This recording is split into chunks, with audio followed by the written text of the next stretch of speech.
Tariffs and economic growth both globally and in the checkout line. Marketplace Morning Report is supported by Progressive Insurance, helping protect small businesses and the owners who run them. Whether a plumber, accounting business, or restaurant, Progressive can help with over 30 customizable coverages. Online quotes available in as little as 6 minutes at progressivecommercial.com. I'm David Brancaccio in Los Angeles. The world will see lower economic growth due to tariffs and tariff uncertainty. This is the conclusion of economists working for the Club of Richer Industrialized Nations, known as the OECD. The Organization for Economic Cooperation and Development now says economic growth in the U.S. this year will be a paltry 1.6%. The OECD blames substantial barriers to trade, diminishing confidence, and heightened uncertainty. It says global economic growth will fall below 3% this year. The slowdown is expected to be most concentrated in the U.S., Canada, Mexico, and China. The OECD warns that inflation is also resurfacing, with tariffs pushing up prices, adding that things could get worse if the trade war intensifies, with higher trade taxes pushing inflation up even more while tamping down growth. The OECD has some advice for global policymakers: collaborate to keep tariffs from ratcheting up even more and encourage manufacturers to diversify their supply chains. I'm Nancy Marshall-Genzer for Marketplace.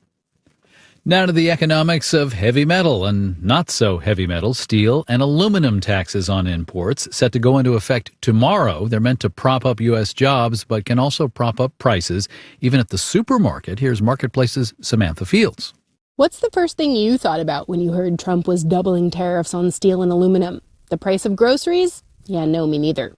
Tariffs on inputs like steel and aluminum may not seem that connected to food, but they are critical for packaging. David Ortega at Michigan State University says think about all those canned goods you buy. Canned tuna, soda, beer, pet food even. All of them are packaged in steel or aluminum. And Usha Haley at Wichita State University says most of it is imported. The United States just does not produce enough steel. And the U.S. imports nearly 70% of tin plate steel that manufacturers use for cans of fruits, vegetables, essential foods, and pet foods. If these tariffs remain in effect, she says we're likely to start seeing all sorts of prices go up at the grocery store, and not just on canned goods. For instance, if companies that currently use aluminum to package certain products, like soda, start using more plastic instead, that could cause plastic and anything packaged in it to get more expensive too, because supply and demand. There are also indirect costs, the costs of transportation, the costs of fixing up trucks, etc. All of which also get more expensive as steel and aluminum do. And that can trickle down into the prices we pay for pretty much everything at the store. John Clear at Alex Partners says retailers are in a tough spot.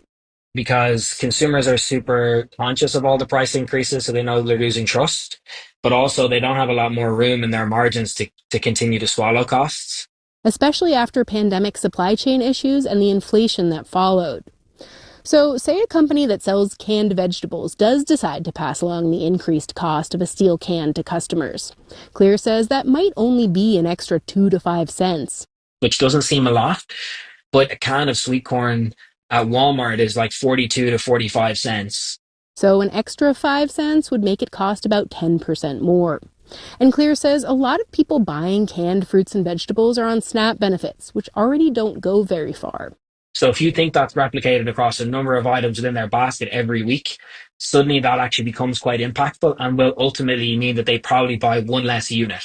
Which again might not seem like a lot, he says. But if you're a big company like Walmart and thousands of customers start buying one less can of corn at thousands of stores, it adds up. I'm Samantha Fields for Marketplace. These tariffs on steel and aluminum are separate from the April 2nd tariffs on goods from countries worldwide, which are under legal challenge, but still in effect at least through June the 9th. Markets S&P futures are down 0.2%, NASDAQ futures down 0.1%. The store of cheap stuff chain, Dollar General, had a stronger than expected January to March, with profits coming in today well above expectations. Dollar General stock is up more than 9% in pre-market trading.